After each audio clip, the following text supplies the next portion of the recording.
Welcome to the Songwriter Connection podcast, where we look at the craft of songwriting through the eyes of the songwriter. Each week, we make a connection with a music maker, listen to their songs, and hear their stories. From Nashville, Tennessee, here's your host, Dave Lenihan. Well, we appreciate you listening. Thank you so much.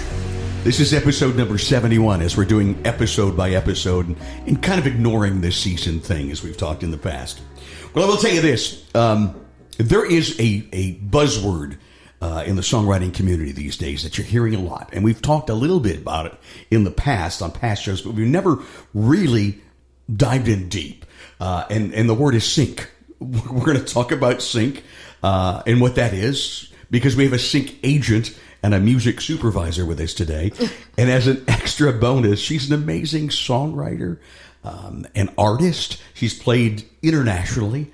She's had charted songs. In fact, she was the International Music and Entertainment Association's Songwriter of the Year in 18 and 15. Mm-hmm. And she's played a lot of song festivals around, like Americana Fest here in Nashville, which is really big. Tin Pan South, which is another great festival. And just recently caught up with her at the Gatlinburg Songwriter Festival. It's Santell Ogden is with us, our guest. Shantell, good to have you here. Thank you. Yeah, thanks, Dave. This is an honor to sit across the table from you. Literally across the table. The dining room table is every bit a part of this show. Absolutely. So we're going to do some live music like we always do. Yeah. But, you know, it's so interesting. When I first, I think I got an email, and it's like, how have we never connected? Because people will say this is a little big town.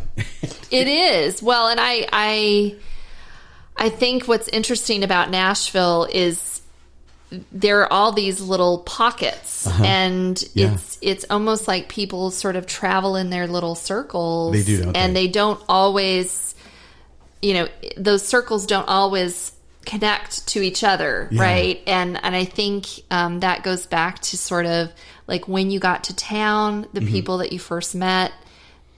That circle is kind of when that's built as early on, and then you kind of get doing your own thing, and you don't get out as much to continue to network, and that's a bad thing. But I've seen it many times. People say, "How can you not?" And it is interesting how you can. It is, because we have so many friends in common. The friends in common, and kind of play the same places and everything. And it is kind of it is a little big town. Isn't it interesting? Yeah. It was so cool to catch you at Gatlinburg Songwriting Fest, and what a lovely, wonderful time. Yeah, it's such a great community of songwriters that gather there. And because of the proximity to Nashville, man, I mean, that one night, it was like listening to just hit after hit. It was almost like this little intimate hit songwriters circle. And it's just amazing, the talent, the people who have had big cuts and people who haven't even. Just mingling and just hanging out and chatting and jamming on the porch of the Gatlinburg Inn. Exactly. Till 2:30 in the morning. I know, it's crazy. It's crazy. So much fun. It's it is a lot of fun. It is a lot of fun, and I would encourage any songwriter to make that a trip, an annual sojourn, because I think it's a great opportunity to just reconnect with old friends and meet new ones. And an opportunity to learn, too, because there's various classes you can take. You taught one on sync, right? Which we're going to talk about. Yeah, I did teach one, and it was fantastic. We had a great crowd, and I just can't say enough good about the festival. Yep, me neither. Let's play your song, though. You've got a new single out right now. Want to tell us about it? Because I want to play it. Yeah, so this single's called Breaking Something Wild. It released on Monday, August 29th. Okay. And basically, I was out on the road last fall doing some touring, and at the time I was really struggling with this relationship that kept feeling more and more confining. And I was with Bill DeLuigi, who's been on this show. Longtime friend. Yeah, longtime friend of mine. He was one of the first people I met in Nashville that I clicked with. So gifted. Yeah, for sure. And we were just chatting, and I just kept feeling like I was getting broken down somehow. And this song it's like, it's really about this cowgirl who's just holding on to her spirit. And, of course I grew up on a farm, and so we had horses, and just kind of the analogy starting out the song makes a little bit more sense as the story unfolds. So you co-wrote this with Bill DeLuigi? Yeah, I did. Yeah. Very good. Motel 6 in Payson, Arizona. All right. Here it is, Breaking Something Wild, Santell Ogden on the Songwriter Connection podcast. He's out in that round pen when the sun comes up, puts fire in his blood when that colt kicks up dust. He lets it run a while, breaking something wild. She's free as a bird on a big sky breeze. She turned his head with that heart on her sleeve. He's got a rope in that smile, yeah, breaking something wild. That cowgirl tornado's got dust on her halo, and the just dare me dreams of a child. That innocent thunder, you can't take it from her, breaking something wild. Ooh, breaking something wild. First she pulled away, but he took it slow. With a gentle hand, he kept pulling her close, a kiss, a dance at a time, breaking something wild. He'd say, baby, you're perfect, don't ever change. But when she needed freedom, he tightened the reins. He couldn't tell you why. He was breaking something wild. That cowgirl tornado's got dust on her halo, and the just dare me dreams of a child. That innocent thunder, you can't take it from her, breaking something wild. Ooh, breaking something wild. One chilly morning in the high desert dawn, the gate was wide open, her truck was long gone. No man can hold spirit that strong. That cowgirl tornado's got dust on her halo, and the just dare me dreams of a child. That innocent thunder, you can't take it from her, breaking something wild, breaking something wild.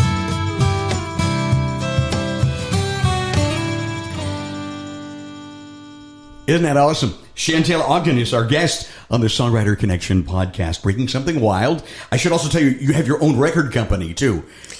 Yeah, I mean, it's so funny because I'm going to digress here for a second and tell a story that I was thinking about on the way over here. So I grew up, as I said, on a farm in Utah. In Utah, Yeah. yep. Mm-hmm. And eventually, when I was in high school, I used to do cow cutting competitively. Okay, so for us suburban guys, what is cow cutting? So cow cutting is basically it stems from ranching, where they used to take a cow and separate it from the herd to do branding and things like that. Okay. So you can look it up online. It's called cow cutting. Some people call it horse ballet because a lot of times, it's the horse kind of working back and forth, left and right with the cow. Wow.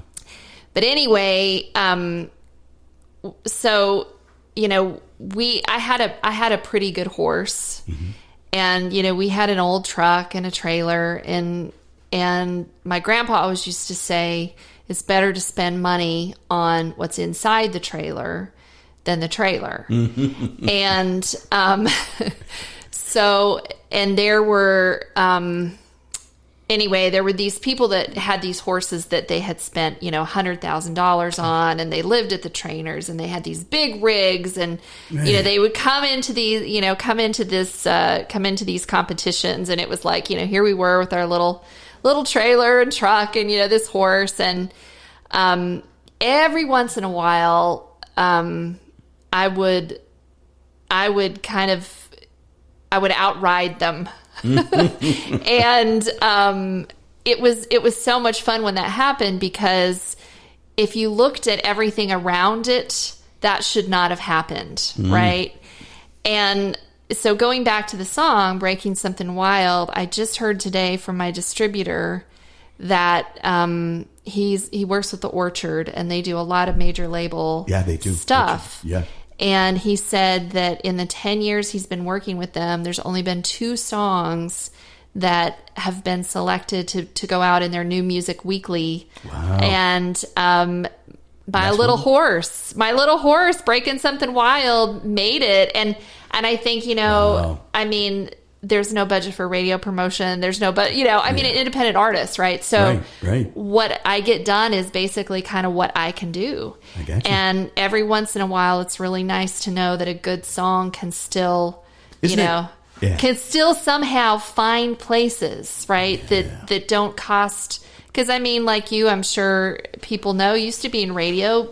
Yeah. People spend, $30,000 a month on radio promotion, Yeah, or that's more, true. And if you want to get higher than number 13, you got to spend some money. You got to spend some money, right? Yep. And I hope it doesn't sound prideful, but I was just thinking about... Not at all. Congratulations on that. Thinking about that on the way over, like every once in a while, a good song can still get out there somehow. It is something to really feel good about. And it's a great song. Cowgirl Tornado.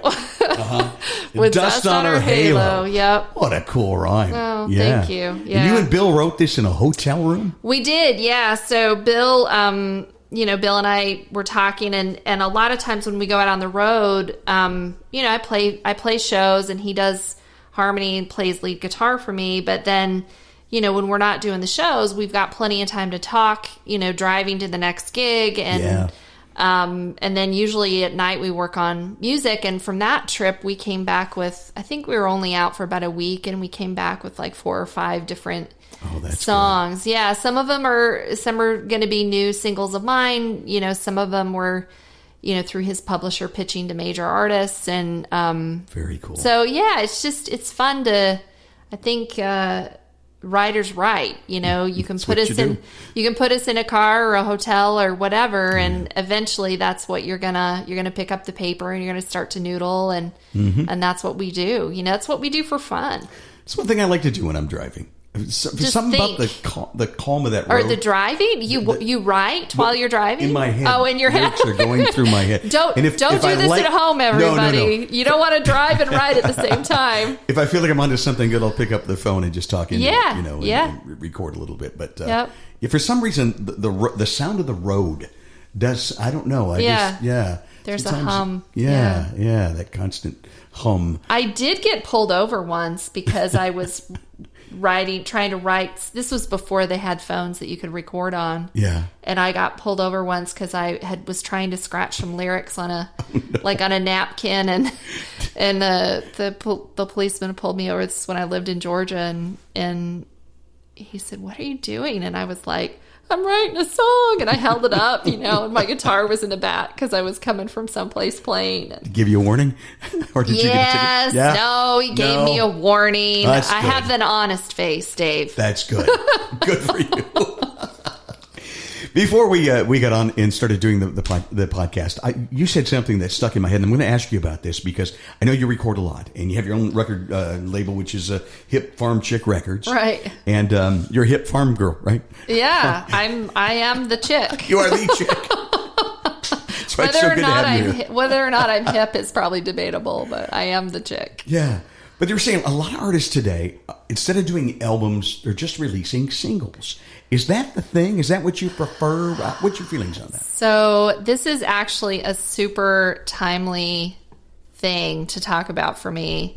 So I've always, I grew up listening to albums like a lot of people, right? Oh, yeah. And I liked the concept. I've always liked the concept of an album because I look at it like a meal, right? You've got your savory, you've got your sweet, you've got, your meat and potatoes. Right. And so there's real art as to which goes next and which last. Right. And so in my mind, like I think about music as a collection. It's a collection of work. It's where you are in that chapter, right? Absolutely. And so I've always released albums. Now they haven't been sometimes big albums. They've been maybe like 5, 6, 7 songs, something EP, like that. Something like that. Yeah, like an extended EP. But they've always been a collection of songs, and I finally, I'm very slow to catch on to this, but everybody's just doing singles now. And I thought, the good news about a single is the positive side is that each song has a moment in time. Whereas if you do an album, there's a flurry of activity for a few weeks, and then it just kind of drifts away. Yeah. And with singles, a lot of artists release a new single like every 6 or 8 weeks. And noticed it that. it kind of gives that steady conversation going with your fans. And I get that. And I think for me, even though it's hard for me to think of it in that way, I can see the wisdom in it. Yeah. And so that's what I'm going to start shifting to, is just that kind of that continuous steady stream of new music. So you record, let's say, 6, 7 songs, okay? Rather than put that whole album with DistroKid and send it all out. You just do one at a time. Yeah. And then when you get them all out there, then you put the record up, you can, and I might do that. Like I might release, 5 and then do an album with the 5 songs plus 2 additional or something. Okay. But in my mind, I think there is, so first of all, and another reason artists do this and writers do this is because it's expensive to record. It's expensive to record. And so if you can extend out that investment over a longer period, good point. I think that's another benefit to it. And plus, it's more to talk about and share on social media too. Yeah, that's true. And again, each song sort of has its moment, right? To have a conversation about it. We could do a whole show on promotion. Oh, and my how to goodness. work the socials to your benefits. And because a lot of artists use promotion people that help them with that. Yeah, I have somebody that does help me with some social media content. I mean, I still do all the content. She helps me with, sort of crafting it and posting with the hashtags and that kind of stuff. I need that help. Well, you have hashtag confused. Yeah, hashtag what the? Yeah, exactly. But yeah, I think that it's, I think it's part of being an artist, though. It is. You got to get on the various playlists. I mean, you do. Yeah. And there's ways to do that, right? There's ways to do that, and I haven't done a good job at sort of the playlisting piece of it. I think you just have to realize if you're an artist, that is part of the deal. Yeah. Is the engagement on social media. That is just part of the job. It's just part of the thing. It's the thing. Yeah. And I mean, I try to just be who I am there too, because I love that. People will see my crazy dog and different things that are just kind of what you experience in Nashville and all that kind of stuff there too. But yeah, I mean, it's a whole other, I get a little bit like, thinking about it. Overwhelmed. You can get overwhelmed. You can get overwhelmed thinking about it. Yeah. What would you consider, I'm going to ask you, maybe this is a silly question, but if you had a choice to perform or write, what would it be? I know you love doing both. I do. I mean, I think, I had somebody ask me this question once, and I thought it was really interesting. The question is, why do you write songs? Okay. Why do you write songs? Well, why do you write songs, Dave? I mean, I think I'm interviewing you. when interviews go bad. Yeah, so I think... Because you have to. Well, yeah. So I think for me, it's part of expressing what I see in the world, right? Me too. And that is... So I'll write about things that excite me, disturb me, make me sad. It's part of the way I process my life and the lives of people around me. Interesting. But the other question is, why do you perform? Mm-hmm.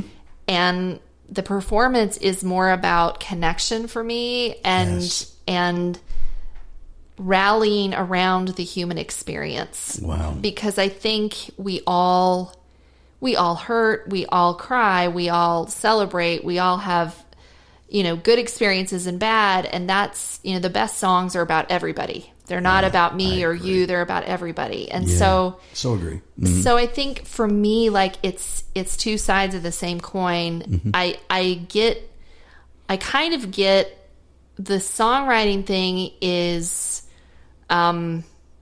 just about expression, and it's really about creativity and putting together that puzzle, and then the sharing comes with the performance, and that's a different kind of thing. I mean, it's really touching. I had someone actually just this week with tears in their eyes tell me how much the song More Than You Know meant to them when they had lost somebody in their family, and just said that they really needed to hear that song. And I think like that is because of the sharing. Well, you mentioned that song, and that is a powerful song, and I want you listening at home, when you get a chance, go to YouTube and watch the video. Talk about that special song, because you recorded it, but you also had a great demo version that turned into a video. It was in some movies and things, and so powerful film. I wrote that song with my friend Doug Leonard. Leonard. Yep. He's been here. He's been around this table. Yeah, there Good you go. Guy. Yeah. So I wrote it with Doug, and we were just talking about all the people we knew, all of our friends, all the people that we knew that were just struggling, and like, what would we want to say to someone that was struggling? Mm-hmm. And we came up with this idea of like, hey, you're stronger than you're more than you believe. And we started bouncing around those ideas. And so, we ended up just having the song recorded, and we just did a demo on it. And then using one of the great Nashville voices, Matt Dame. Yeah, he's fantastic. Yeah. He's done demos for me, but he's also done harmonies for me on different records that I've done. He's great. Amazing singer. And I guess now he's fronting, is it Steel Drivers? Did I say? Or is it? Oh, is he? I think it's Steel Drivers. Yeah. Oh, that's great. Yeah. Mm-hmm. Well, I'm so glad to hear that, because he's a true artist. He's great, he really is. Great singer. Mm-hmm. But anyway, he did the demo, and then long story short, I got I work in sync, which we'll talk about. We're gonna, and we'll get there. Well, they're getting meat and potatoes right here. Yeah. And I had sent that to one of the filmmakers I work with, and he loved the song, and so he ended up putting it in his film. And then I, about a year later, worked on a project for people in recovery, addiction recovery, and I thought, man, that song is so appropriate for people who are struggling. And so I ended up also recording it and doing sort of the Shantell version of the song. And that's great too. That's on the One Step Closer album. And you can find this on all the music sites. I'm on all the things. Spotify, Pandora. I'm not hard to find, Dave. Santell Ogden. Type it in. You will find her, and you will enjoy the music. Oh, thank Before you. we get into the sync stuff, I want to hear another song out of you, and this time live around this old Duncan Fife dining room table. Sure. We got pretty good sound in this dining room, don't we? Yes, Really absolutely. blessed. Yeah. Absolutely. And you've got this beautiful guitar. You want to talk about that real quick while you're capitalizing here? Yeah, so I have this Everett guitar, and basically Kent Everett is a guitar maker in Georgia, and he I now play one of his petite guitars. It's a little smaller, easier for me to hold. It's gorgeous. And the sound is incredible. It is. It sounds like a big guitar. It does. But it's not quite. I think it's like 3/4 the size of the guitar. So I guess I'll play another song I wrote with Bill D. Bill D. Luigi, by the way. It was on the podcast. I was trying to look where so you can check it out. But I will know. By the end of the song, I will know. And I wrote this with Bill D. and an artist named Sarah Allison Turner, who then went on to have some, she's had some cuts and some successes as well. But I recorded this song. It's called Truth About Trains. Awesome. I like this. Saw you do this in Gatlinburg. Yeah.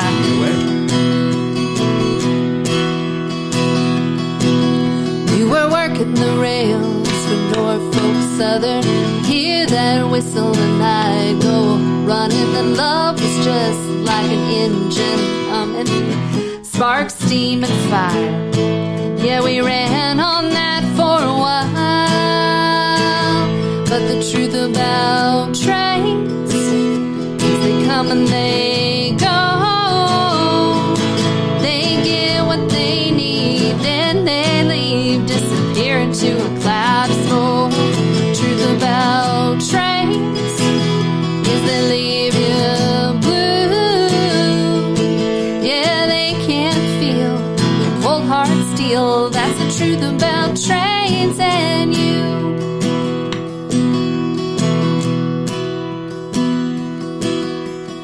Love was wild like a West Virginia river. Promises you made sure painted pretty pictures. When you said those things, was your heart still with her? Thinking that you'd always go back, like a diesel staring down the track. But the truth about trains is they come and they go. They get what they need, then they leave, disappear into a cloud of smoke. Truth about trains is they leave you blue. Yeah, they can't feel cold hard steel. That's the truth about trains and you.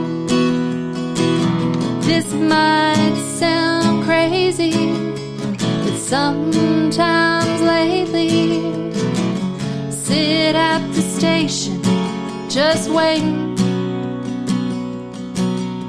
for you. But the truth about trains is they come and they go. They get what they need, then they leave, disappear into a cloud of smoke. The truth about trains is they leave you blue. Yeah, they can't feel cold hard steel. That's the truth about trains and the truth about you.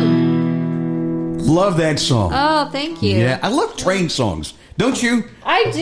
Yeah. Yeah, there's something in a train song. There's something in a train, too. There is. Yeah. Mystique, that magic. Yeah. That's something. Oh, yeah, there it is. does. Yeah. There is something there for sure. Again, you wrote that with Bill DeLuigi. And Yep. by the way, he was season 3, episode 6, if you want to go back. Oh, my. Back when we were doing episode seasons. So He was an early guest in on season the 3. podcast. In season Yeah. 3, he was. Yeah. Yeah. Yeah. So we, we did the first two first two seasons were like 20, 22 shows, and then I would take a little break, and then I decided that, and I worked so far ahead. Let's just do episodes. Right. So starting with the last episode, episode 70, we did a special crossover event where we had 2 podcasts at once. My friend Chad Wilson did his podcast with me. We interviewed each other. Oh, and I'm just going to nice. keep it going as episodes. So you're episode 71. All right. But Billy's back there. Check him out because that was a great show as well. He did that song that I heard. That first song. Great American song. That's right. Yeah. Maybe later on. Can we talk you out of that one later on? Yeah, absolutely. But I want to get to the meat and potatoes of the sync stuff and what you do there. And I'm going to take a little break, but when we come back, we're going to get into that, okay? Sounds good. All Yeah. right. Be right back. You're listening to the Songwriter Connection, connecting with music makers and hearing their songs and stories. Now back to the show with your host, Dave Linehan. Santell Ogden is our guest, music supervisor, sync agent. Explain what that is. Tell us about sync, my friend. Yeah, so sync is a shortened term for the full word synchronization. Okay. And it's the type of license that is created when you put music with film. So when you sync music with film, it kicks off what's called a synchronization license. So sync, for short, is where that all comes from. Seems like everybody's doing sync or wants to do sync today. Yeah. Why is that? Why is it Well, I think because, when I moved to Nashville in 2005, I thought, okay, I'm just going to try to write songs. I'm going to I'm going to try to do what a songwriter does, right? I'm going to try to write good songs. I'm going to try to get those songs to artists. And, a couple things happened. So I had done my own singer-songwriter stuff before I even moved to Nashville and recorded a couple of really bad trunk projects in a friend's basement. But I thought, okay, so I was writing all these songs and I'm like, okay, I really want to get these songs out there, but I know that it's so tough. Like after a while you realize, and people reach out to me all the time and they just don't know the industry, right? And they'll say, oh, I've got this great song and, I really want Kenny Chesney to sing it. And I'm going, well, I think that's great. You've written a great song. Yeah. But people don't understand that the way the music business works, the chances of that actually happening are less than a snowflake's chance in where. Not even a snowball, a snowflake. Yeah. And so... Because there's just so many songs, there's just so many right, and there's so many gatekeepers, and it's the music business. We were talking about this earlier, if I'm Sony and one of my artists is cutting songs, I'm not going to listen to, something that someone that we don't know hasn't written. I'm going to go to my catalog where there's songs that I can pick from.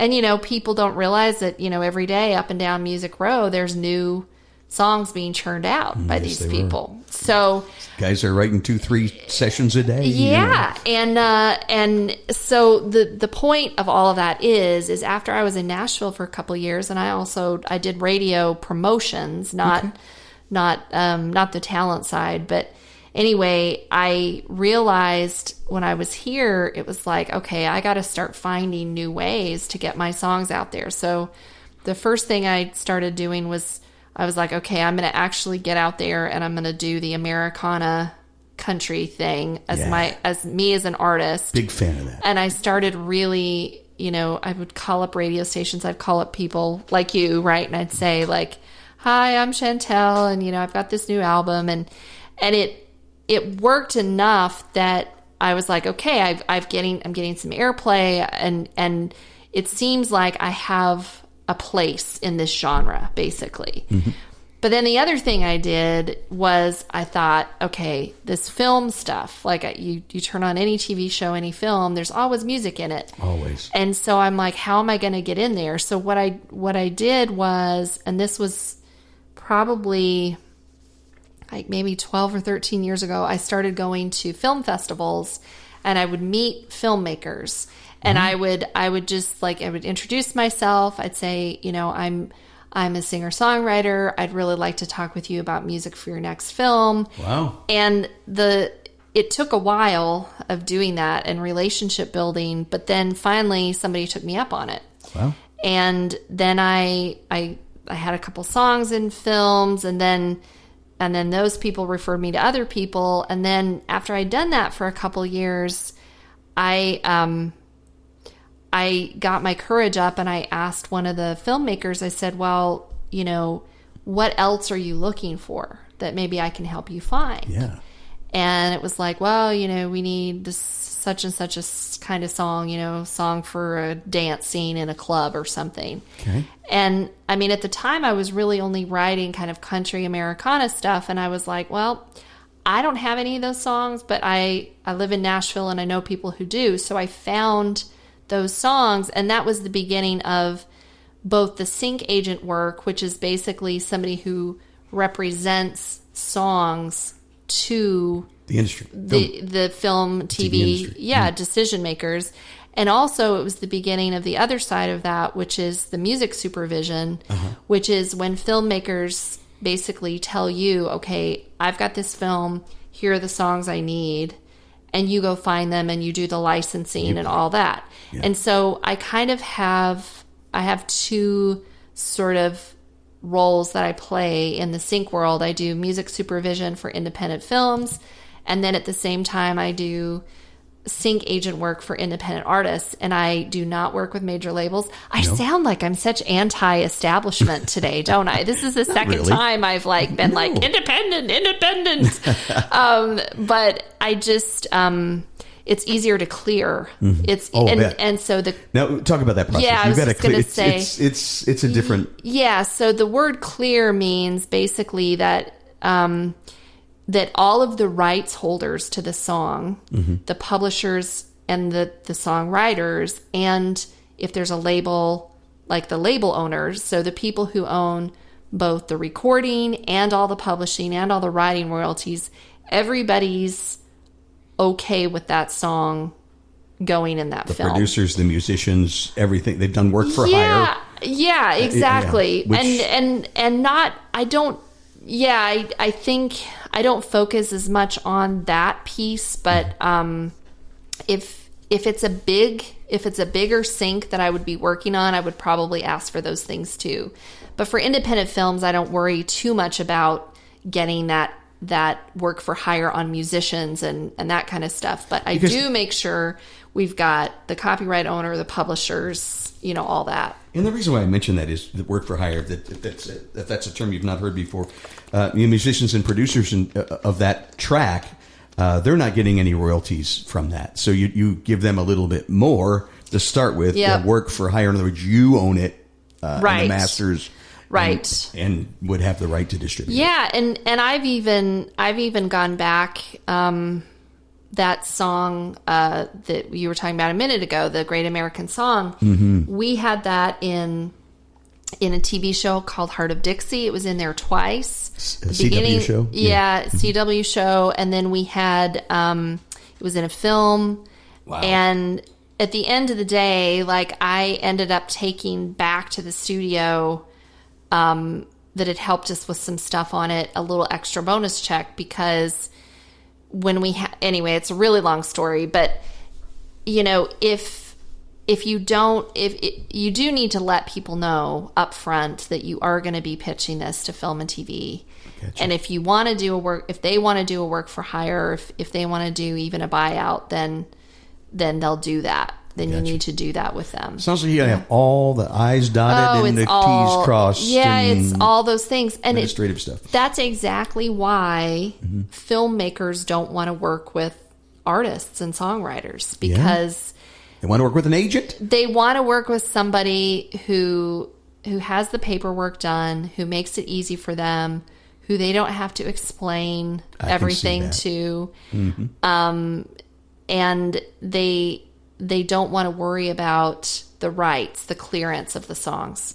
They've got other things to worry about. Yeah. Well, and think about production schedules. Music is always the last thing that they add, and it's always at the end. And if they're running late, that time gets, squeezed and squeezed and squeezed and squeezed. And so, somebody said the other day, they were asking me, well, how urgent are the briefs you're getting? So briefs are, so briefs are just like a description of what's needed for a scene. Okay. And I just tell them, well, pretty much I always want to turn a brief around in a few days, because gotta work fast, don't you? Right. Because what you don't want to have happen is, even if they're going to listen to those songs, even if they sit there for a couple weeks until they actually do the licensing, you want to get that work in front of them, and you want that work to be the first work that they hear, right? You want them to fall in love with what you're sending them, not what somebody else is sending them. So quality, but also time is of an essence. Time is of an essence. And so, so I have an artist community on Facebook. It's called So Sync. So Santell Ogden Sync, So Sync, pitches for artists, and people can go in there and just answer the 4 questions, and you'll be in the group. And when I have new opportunities come up, I post them in the group. And then people can send me songs. Give us that again. It's SO. SoSync. SoSync. Film pitches for artists. Okay.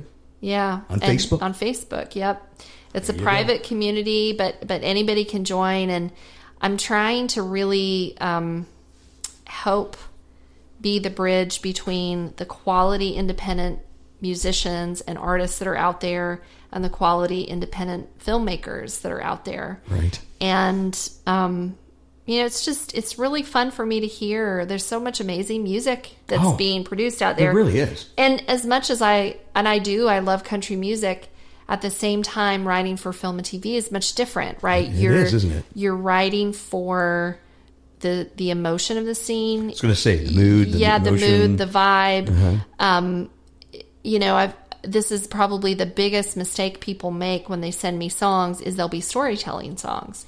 And ain't got time for that, do we? Well, no, there isn't time for that. But it's like, if by chance, by some weird coincidence, your story lined up with what was happening on the screen, it would be so weird to listen to someone. It would almost be like a play-by-play of a sports thing, right? And then she went down the hall, and then she grabbed her keys, and then she went outside and got in her car and drove away, and it's like, and if that was actually happening on the screen at the same time, like, can you imagine the feeling you would have? Like, what is this? Like, this is just bizarre, Right. So that's why storytelling songs don't work for film and TV. And it's not a lot of country. So what does work? Yeah, so that's a really good question. So what does work is broad themes like home, falling in love, taking a trip, kind of some of those broad themes. Holiday Row. Yeah, and then mostly pop production is what you'll hear mostly. It sounds to me that you have an advantage if you're a person that can produce in their own studio and do this kind of stuff.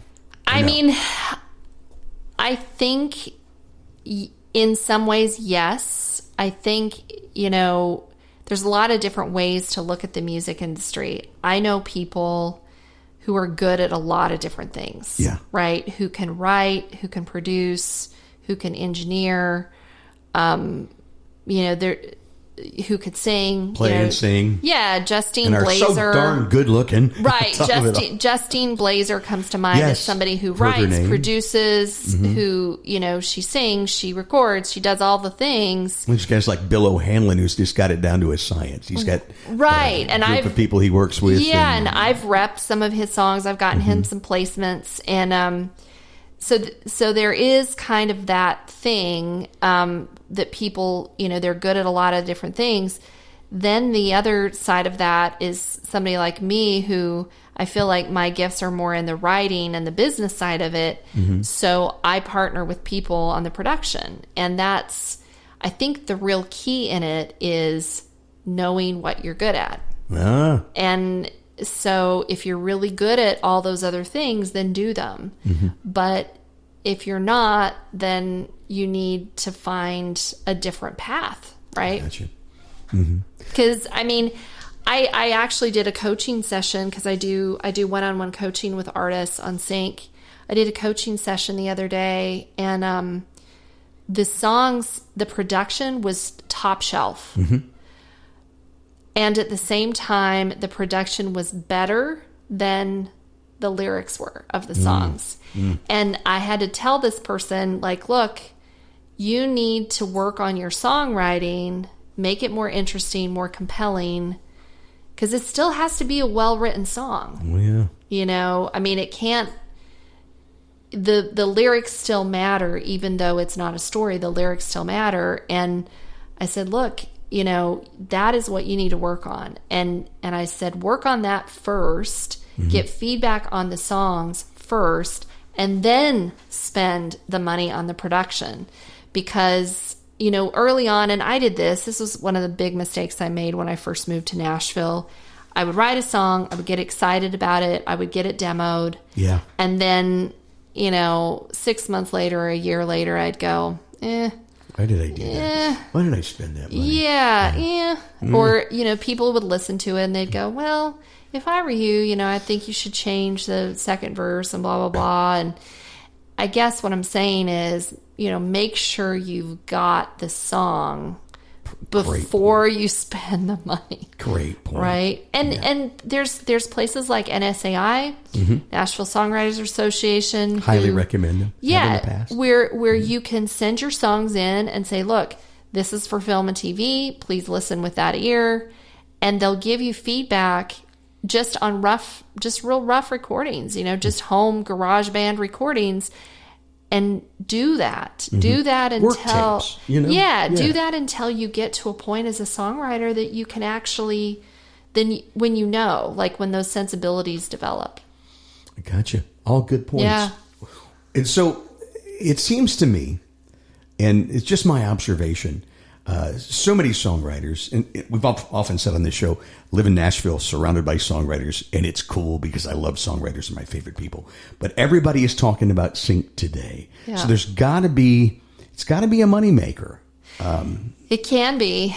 Yeah, it can be a moneymaker for sure. The right kind of placements can be moneymakers. And the nice thing about it is they're moneymakers forever, right? So, there's like if you get a song in a Christmas movie, well, Christmas comes around once a year. And if that movie gets replayed on Hallmark or Lifetime or whatever, then you still get the money, right? Because people, and I should have probably mentioned this before, there's the sync license, which is the initial upfront fee that you get. So that's a bulk blank paper, that's like a big payment. Now, so that it's was like the a balloon. Point I wanted you to make. Yeah, that's a balloon payment, but then you also get the back end royalties when it airs. And that comes through, ASCAP. ASCAP, BMI, the pros. Yeah, CSAC, yeah. Right, okay. So it's not like, for instance, just to clear this up and correct me if I'm wrong. Yeah. So you write a song, gets cut by an artist, okay? It may take a while to get paid because it's going to get played and then they pay quarterly and they're always a few quarters back. So it may take you, 6 months before you get a first check. Right. And sometimes longer. But if you had a sync song, they negotiate that up front, that balloon payment up front, and you get paid.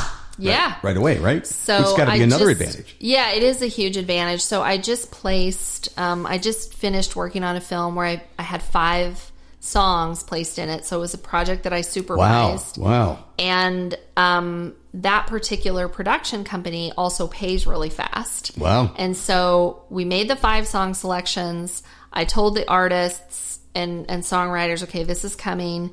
We announced it, only after it signed all the paperwork. Yeah. Never announce it until the paperwork's signed. Exactly right. Yeah. And then, it was like probably 2 weeks later, they sent me a check and I great. Pay out the artists and I see. There you go. So, it might be a couple weeks. It might be maybe 3 or 4 weeks, but it's still a lot faster.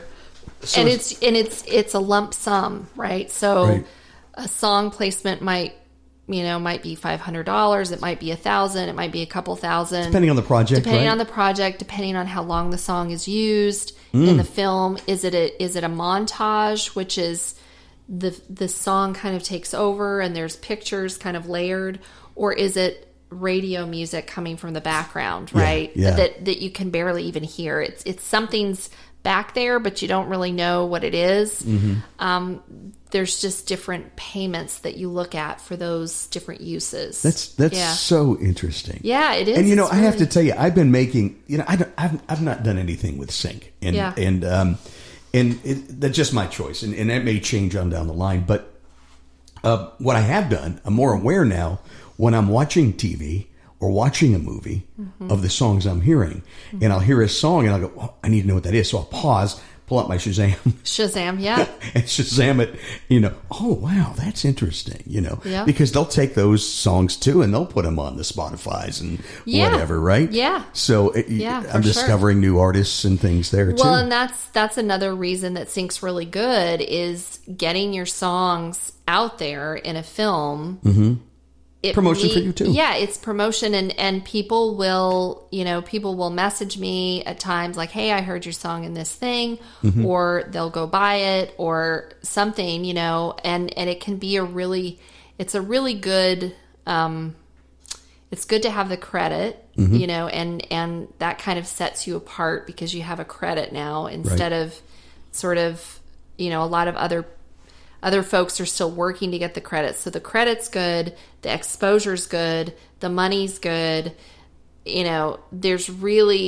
There's nothing really bad about sync, in my opinion. Great. The only thing I will say is that it's really competitive. It is. It's gotta be.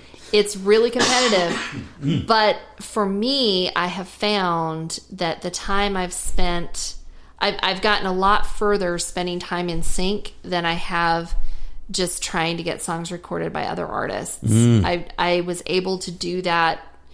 That door opened for me a lot better. And I think that, one thing about the pandemic is, content just exploded. Sure did. And more people are making films. And so I think that that's a real growth area for music. And just like in the music industry, we've had a lot of independent artists and DIY artists get a lot of exposure on the different sites. Yep. It's kind of the same with film, right? A lot of independent films and new places to get exposure for filmmakers. It is.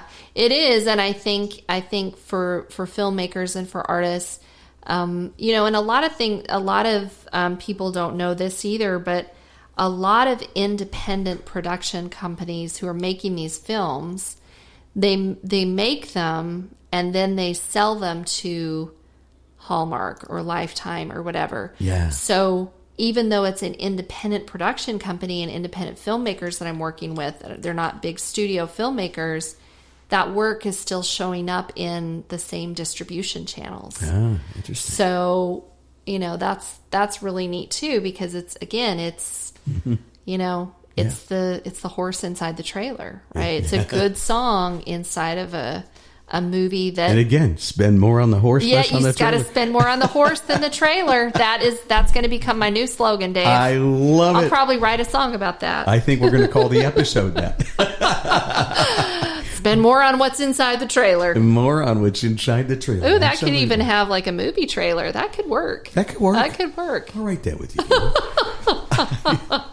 So basically, you're getting into sync. The things to keep in mind.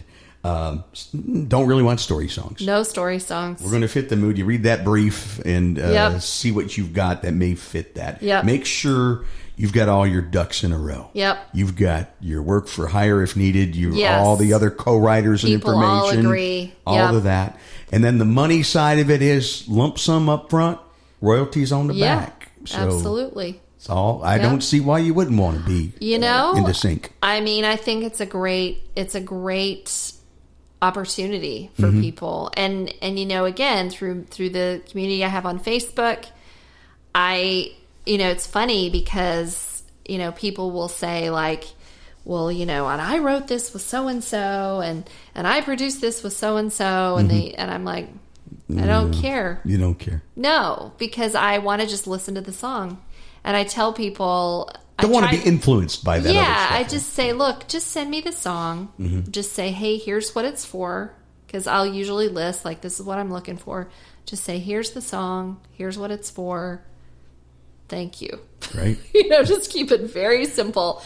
Now, do you publish Don't over-explain. Yes, so I do these tips on TikTok. Okay. And then I do tips in the community, too. And, in fact, sometimes I put tips of what not to do. So I had someone reach out to me recently who said, send me your email so I can send you songs to consider. No. Hi, this is how I know you. No, please. Like my mother's in the back of my head going, he didn't even say please, and I'm sitting there and I'm thinking to myself, this person, we don't have an established relationship. No. And I kind of, it spelled my name wrong, like all the things. Doesn't that make you just want to? And I just think, this is not my target audience. My target audience is that person who just wants a chance, is ready to be there for that chance, has the right songs, is showing up professionally. Exactly. Because here's the thing, Dave, there's enough of those people that I don't have to work with people that don't have it together. Isn't that something?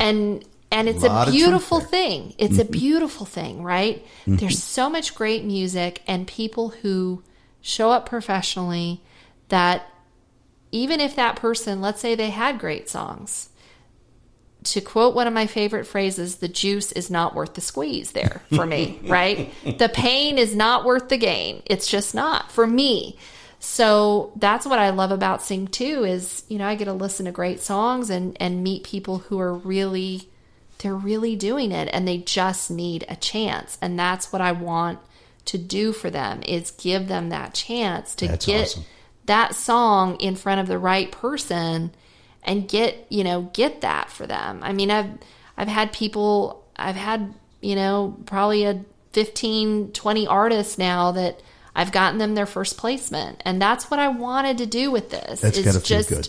Yeah. Like how can I really, because getting started is hard. Like getting that first credit's hard. It's easier when you can say, I've had one of my songs in such and such or such and such, to then be able to go out and do it again, right? Yeah, gotcha. But that initial thing is tough. Yeah. So that's what I love about it is I love, just helping artists who are ready. And it shows. Yeah. It shows. Yeah. Just a wealth of information. And thank you for spending time and explaining that all to us. Sure. Yeah. Sure. Very, very cool. Before we go, though, we've got to hear another song. Yeah. And you got that beautiful Everett guitar out. Yep. So I want to hear some more Shantell. Yeah. I'll do this song. Since we were talking about Sync and this song earlier, I'll just do I'll do the Great American Song. There's a cool story about you and Bill writing this song.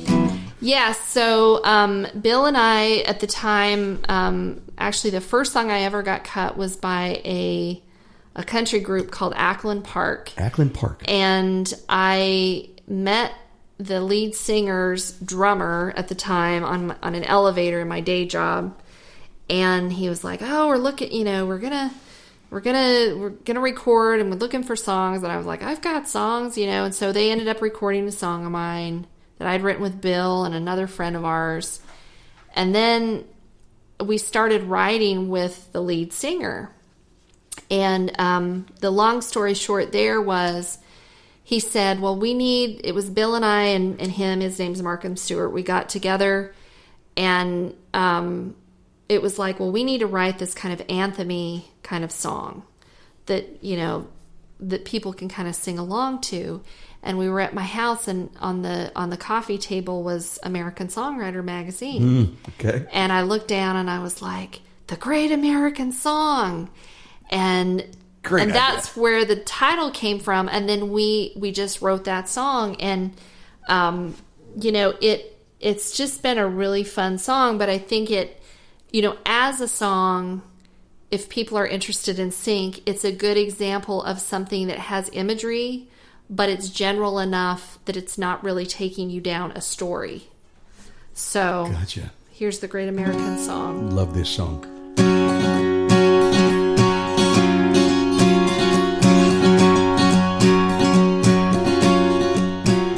Did you ever take a back road, not caring where it goes, just because you can? Did you ever press rewind to the best days of your life, knowing you're a lucky man? Do you watch the sun rise over the mountain or a coastline? This is your life, this is my life. Work hard, play hard, 1 heart, 50 stars. It's about us, so raise your hands up. Big city, small town, we're all country proud to sing along to the Great American Song.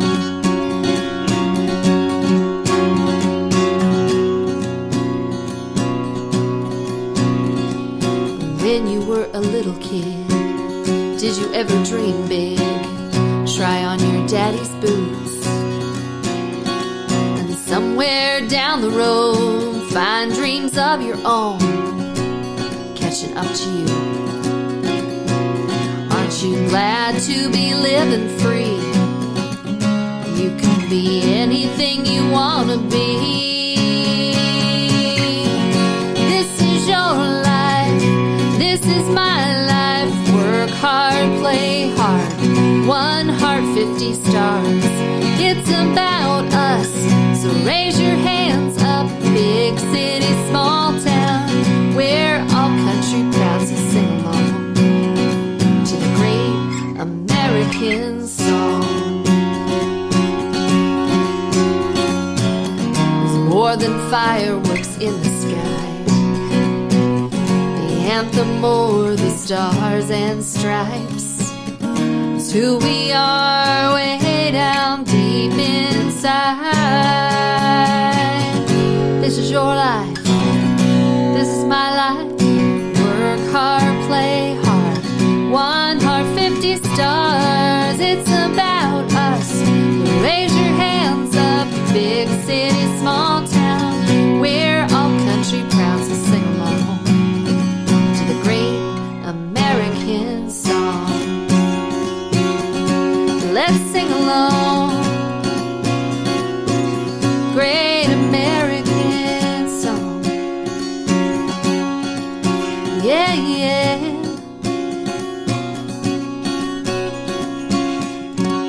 Santell Ogden, the great American song, and it is a great American song. Oh, thank you. Written by you and Bill DeLuigi. We need more great American songs today, I think. Yeah, you know, Pull us together. I think that there's a lot of truth to that, Dave. Yeah. I think that there's a lot of truth to that. That would be a whole nother podcast. Yeah, I know. There's so many different podcasts within a podcast. That's right. It's so good to have you on the show and to find out more about you.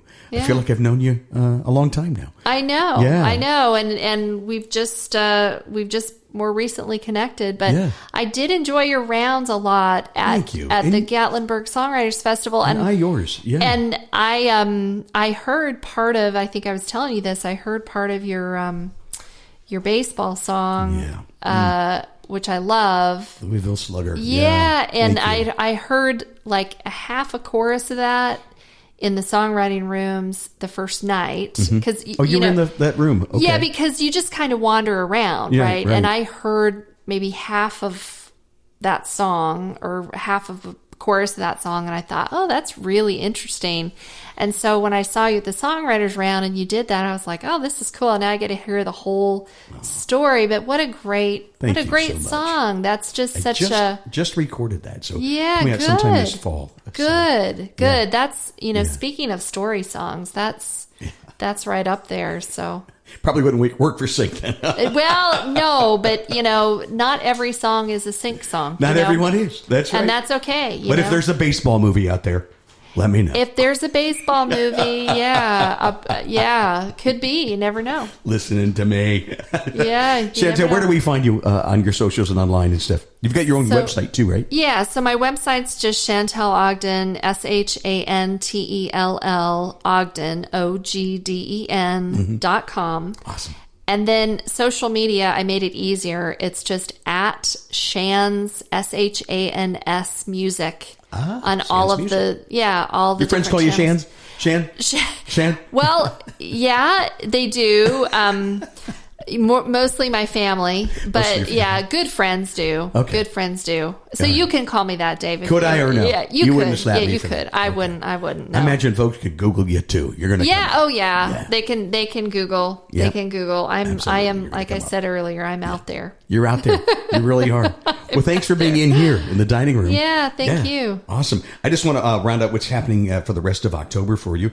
We've got interviews set up with Erica Latza, who's an artist. I like to put these young independent artists that I meet around town that I really admire, that are writing really good things. And her record was also produced by the same people who produced mine, Renfrey, who's really one of my neighbors. So Erica Latza is going to be on. We'll find out about her. Bobby Tomerlin, big hit writer, he's going to be on with us October 19th. 15th. Mark Allen Barnett will be back. We're going to talk about rounds, songwriter rounds, how to be better at them.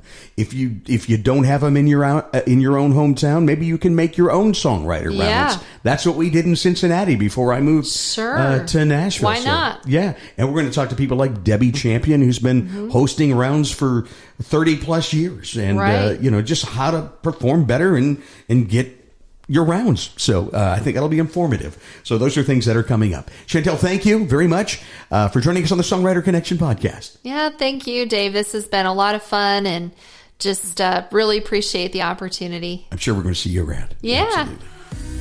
Thank you for listening to the Songwriter Connection podcast. Find us on social media at Songwriter Connection. Also, listen to Dave Lanahan's Nashville Connections radio show. It streams live every Friday morning on WOBL and WNOI. Look for us on Facebook and YouTube. See you next time on Songwriter Connection.